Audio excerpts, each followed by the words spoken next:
This is one of Scotland's least visited wild areas, yet here are some of the finest hills in Britain. I've come to the island of Mull with an exceptionally keen walker, Chris Smith, the MP and Shadow Health Minister.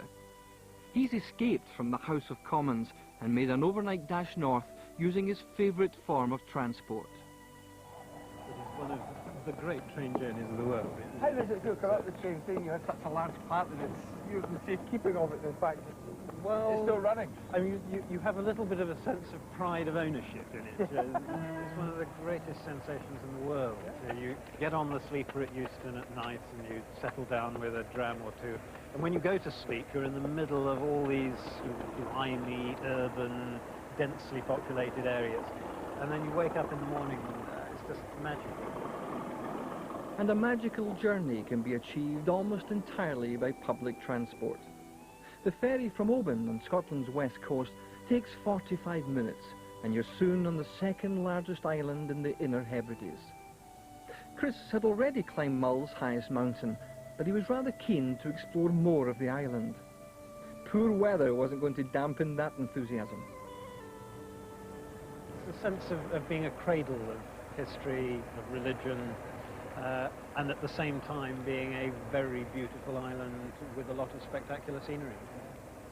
I'd managed to squeeze a few days from Chris's hectic schedule. In that time we planned to travel westwards across the island. We'd start on the rough slopes of Beinn Talaidh, head west to Beinn before crossing the Ardmeanach Peninsula to the final summit of Beinn. But first comes Beinn Talaidh.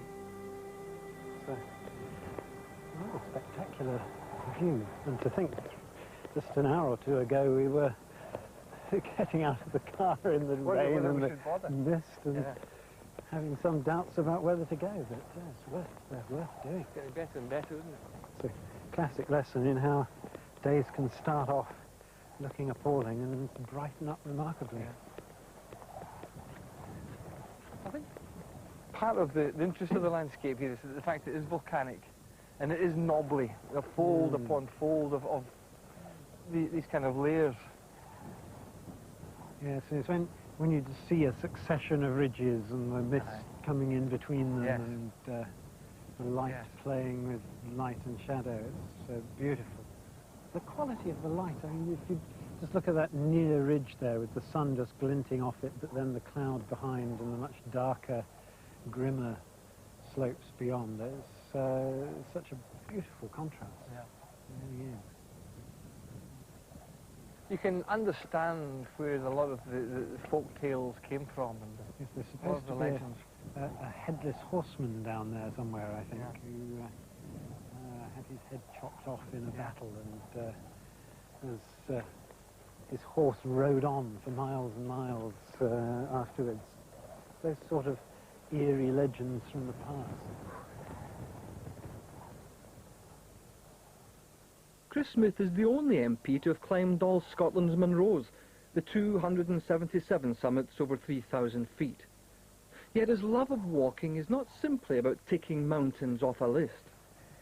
And wilderness of this kind, where it is a natural world, it's full of rock and sky and clouds scudding past, that I think has a spiritual quality about it, which really does give people a sense that they'll never get if all they experience is just an urban landscape all the time.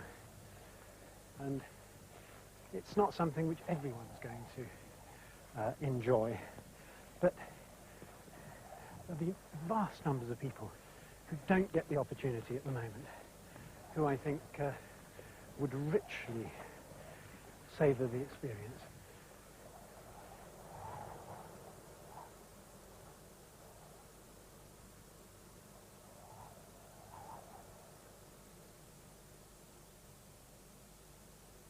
When you come out, Chris, for something like this, do you kind of see it as a test or really as a therapy? Ooh, mixture of both, I think, and also just as a bit of enjoyment. The sense as you're cresting up to the top of a hill like this, and the wind is whipping across, and the sun breaking through the clouds. And there's just something really magical about it all. Oh, well, here's the summit. The summit of Beinn Talaidh. Beinn Talaidh. Quite a substantial cairn, isn't it? Have to touch the top. There you go. Well done. It's, I'm afraid, a ritual on every mountain. I have to make sure I touch the top of those. It's an old trick point over there that probably jousting with the cairn as to which is the higher. Oh, yeah.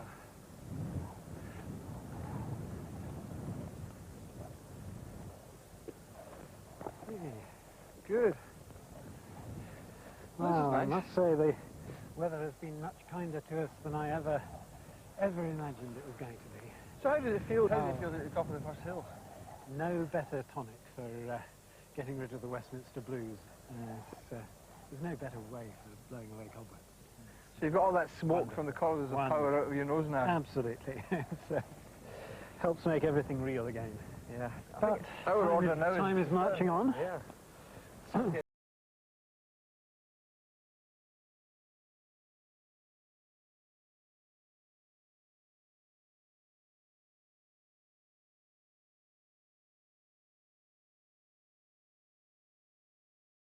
Our journey down towards Glencanal, it was clear that Chris Smith sees much of this landscape with a politician's eye.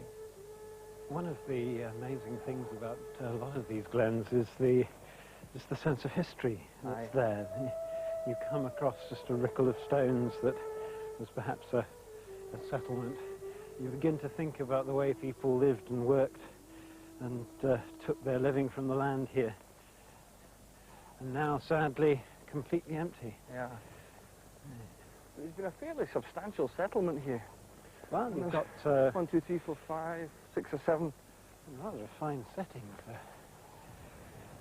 It's a grand setting, isn't it? Yeah. Quite substantial houses. Yeah. They look as though they're at least 2 rooms in some of them. I think if I remember from the map, there's a churchyard or something down there. It says ancient burial ground or something down there, doesn't it? Yeah, let's have. I've got the maps here. Oh, no, hang on, we're not quite on this map yet. We're not quite. But that's the burial ground. That's what you're talking about down there. Yes. Aye. Well, that's good. More. Here we are, Loch Nakiel. But our route goes along by the loch and then up the glen to the big hill, Ben Moor.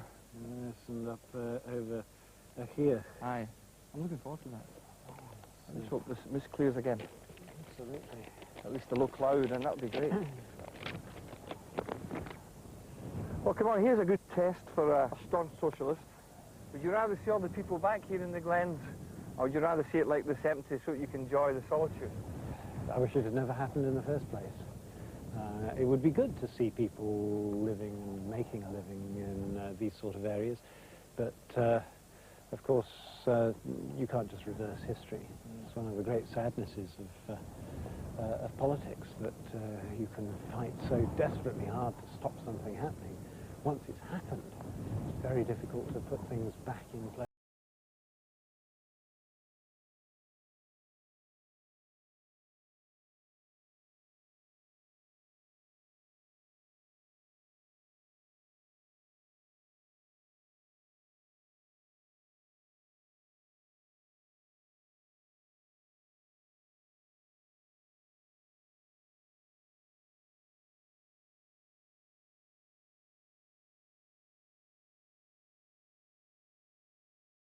How does it compare with Westminster? It's a world away. The normal daily routine of being in the chamber of the House of Commons, shouting at the Prime Minister, sitting in committees, working on policy papers, sitting in the office, ploughing through constituency work, running up and down tower blocks in one of the most densely populated urban constituencies in the country.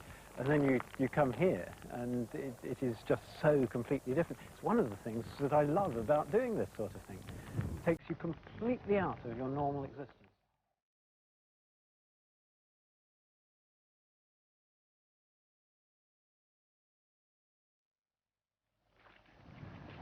Quite shallow. Yes, I think we'll give that pool a miss.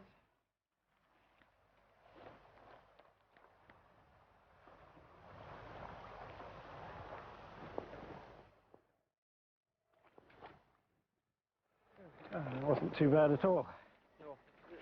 I'm glad it's not one of these rivers where you cross the first bit and you feel quite glad, and then you go with the stuff You find another one, yes.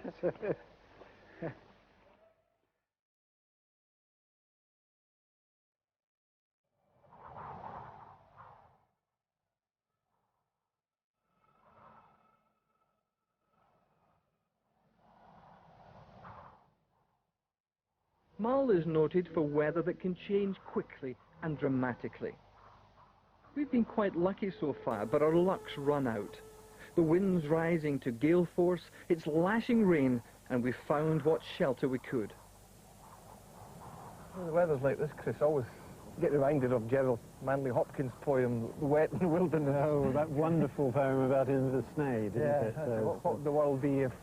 Bereft of the wet and the wildness. Sums it up. Chris Smith's as passionate about literature as he is about walking, and when the two meet, that's even better.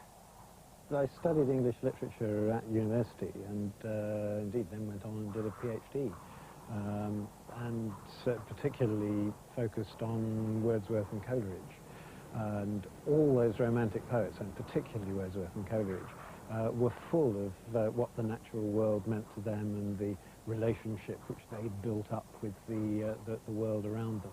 And they were great walkers. They thought nothing of walking 12 miles of an evening to post a letter. And their poetry is just redolent with the spirit of the hills and the spirit of the natural environment.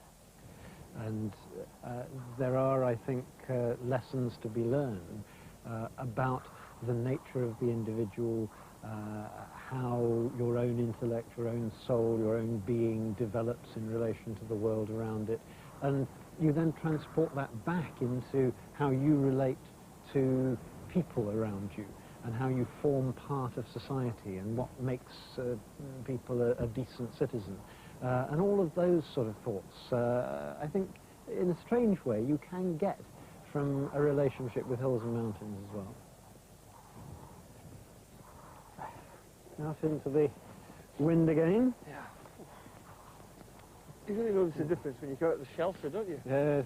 You get the gust, it's just really picked up. Gerald Manley Hopkins would have been proud of us, I think. It's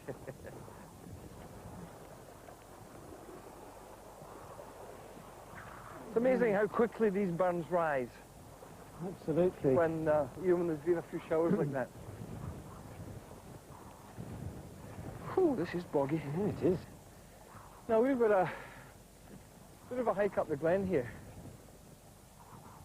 In good weather, the long walk up Glen Clachaig is as fine as any on Mull, but we were out of luck. We gradually gained height to reach the Beannach at the end of the glen. From there it's a clamber up to a Keoch, and then an exposed ridge leads straight to Mull's highest summit, Beinn Mhor, at 3,169 feet. Chris was delighted to be here. He was also convinced that everyone has a right to enjoy such open countryside. And Beinn Mhor itself looking very fine. Yeah. Still carrying quite a bit of snow on this side. But it's great open countryside, isn't it? It's all open, and isn't it wonderful that we can wander freely here with no restrictions? Oh, absolutely. Yeah, the ordinary people of this country need to have a right to walk freely on open country. I think we ought to have legislation in this country to give that right. People have fought for this for 100 years now, and we still haven't got it. It's still, in theory, possible for a landowner to stop people walking in this sort of open country. But surely landowners have some rights. They have rights too, Chris, don't they? I mean, they've got rights to be able to shoot deer and shoot grouse. Yes, but there's nothing at all to stop people reaching reasonable agreement about not going up particular sides of a hill when shooting's taking place or when stalking's underway. And giving back something to the ordinary people of Britain, I think ought to be very high on the list of things that a new government ought to do. Why on earth should we be having to talk at the end of the 20th century about people having a right to fresh air and to fine views and to the enjoyment of open country? And yeah, these are basic things which enhance the human spirit. They ought to be available to everyone who has the chance to have them.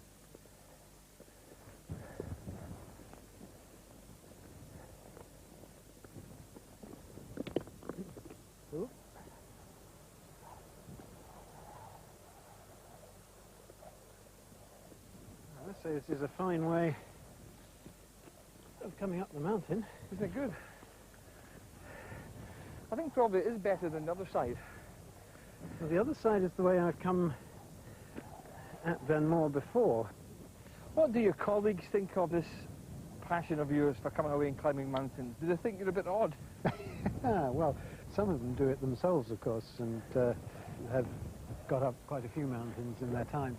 I mean, as for politicians calling anyone odd, I think it's enough balmy politicians around that doing this sort of thing is positively sane by comparison. Yeah.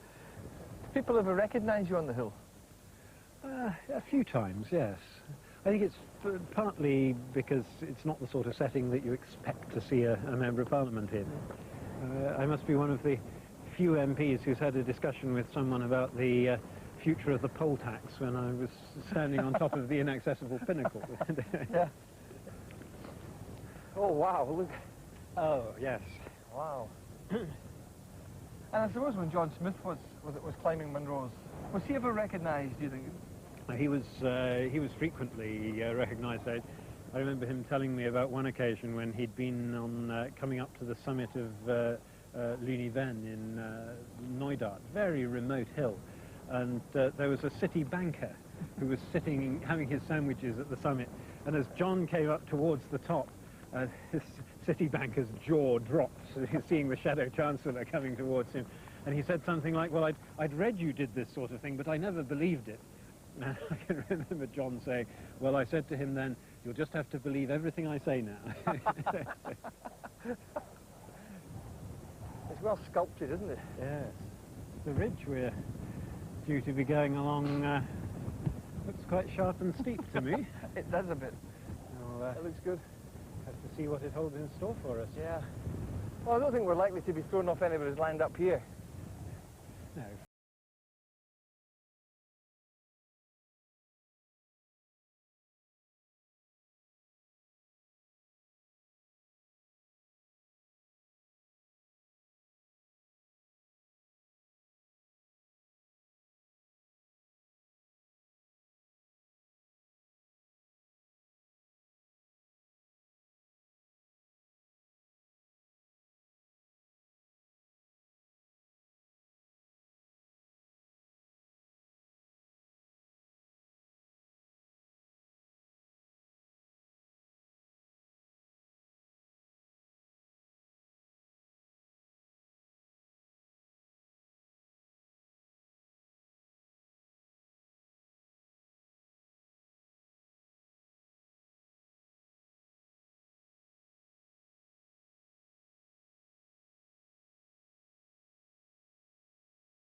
And the Labour Party, who knows exactly where you are this week?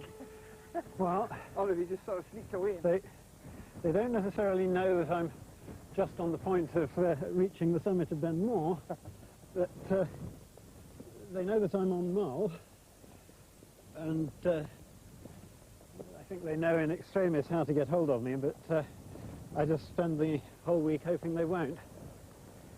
And one of the good things about getting out into the wild is that the telephone doesn't ring and the party whips aren't lurking round every corner. You don't carry a mobile with you? Not up the hill.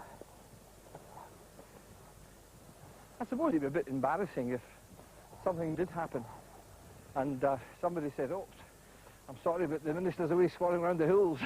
Absolutely.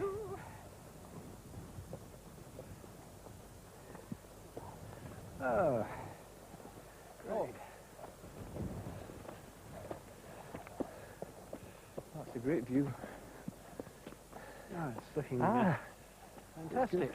Oh, Seaward views, huh? what a wonderful view. And I think this is the summit. It certainly is. Cool. Hey. This is my last Munro, you know. How long ago was that? That was 5 years ago. Oh, well, I beat you by 2 years. What was your last one? There's a hill called Scenic, which is above Glenfinnan. There's a pair of them there, which make a lovely day. And it was 1989. It was before it became quite such a popular sport as it is now. I'm more in favour of Munro bagging because it does get you out on not such good days. It means you have an extra determination to get out and experience the hills. But I think what it's also done, it gave me an objective to achieve, and something that you plug away at for a long time, you dedicate yourself to over a period. How did you feel when you climbed that last mountain? Wonderful sense of achievement when you actually get up to the final summit and you've spent 23 years getting towards that goal. The only problem, of course, is that Sir Hugh Munro himself was a crusty old Tory, but I think he'd have been somewhat upset that the first member of Parliament to do them all was a Labour member.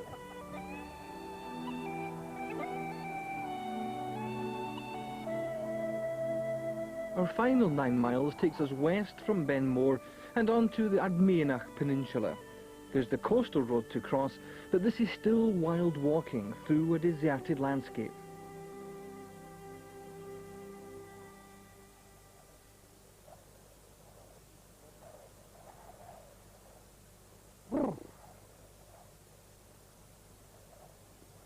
Bringing Scotland, eh? During our few days in Mull, we'd been constantly surprised by the weather. But nothing had prepared us for plunging temperatures, an overnight snowfall, and a late return to winter. Thank you. Let's get the hat on. Oh, one of the problems having a baldy head. It chills down pretty quickly. Right, Chris. I think we're going that way, and it's just straight down to the road. Out to the sea. Yeah. Come on. You don't normally get this much snow so late in the year so far out to the west, do you? It's very surprising. Well, one thing the snow does certainly is to make the ground much firmer to walk on, isn't it? You mean it freezes up the boggy bits? Absolutely. Yeah.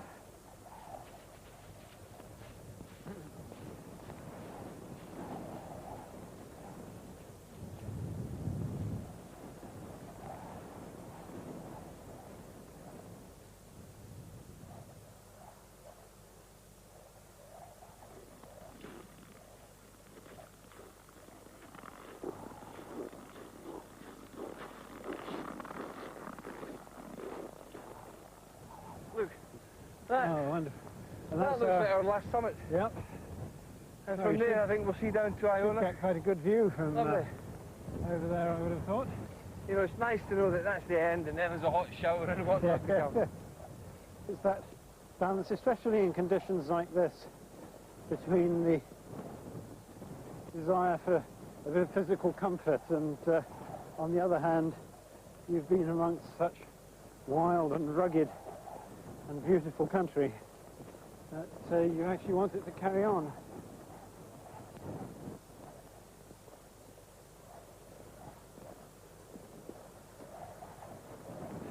This has a real end of the world feel to it, doesn't it? All the rocks, sort of raised platforms. It doesn't give up easily, this.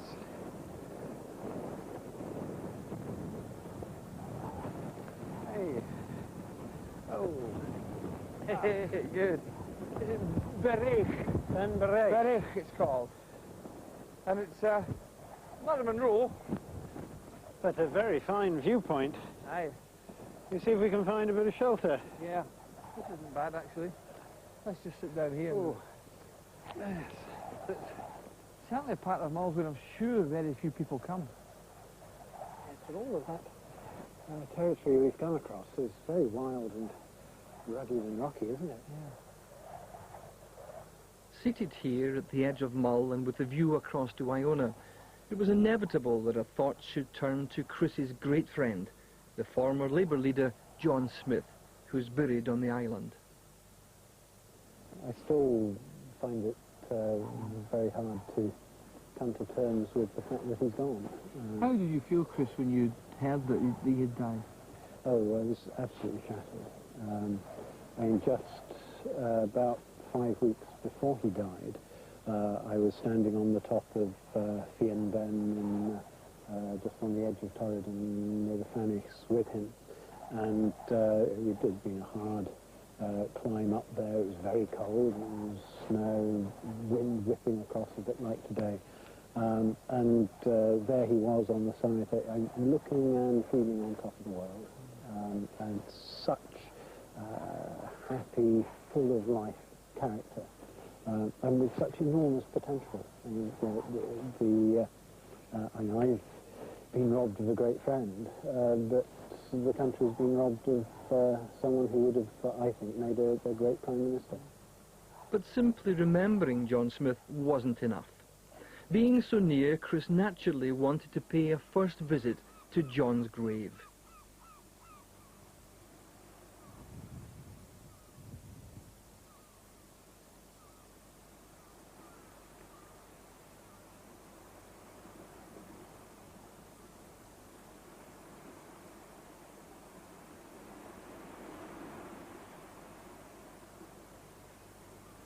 That's a fine testimony. Yes, very true, of course, of John. It's actually a very moving moment for me, I think, because he had such a passionate belief in social justice, and that shone through everything he did, everything he said. He had such deep integrity, and I hope that others of us will be able to deserve that epitaph.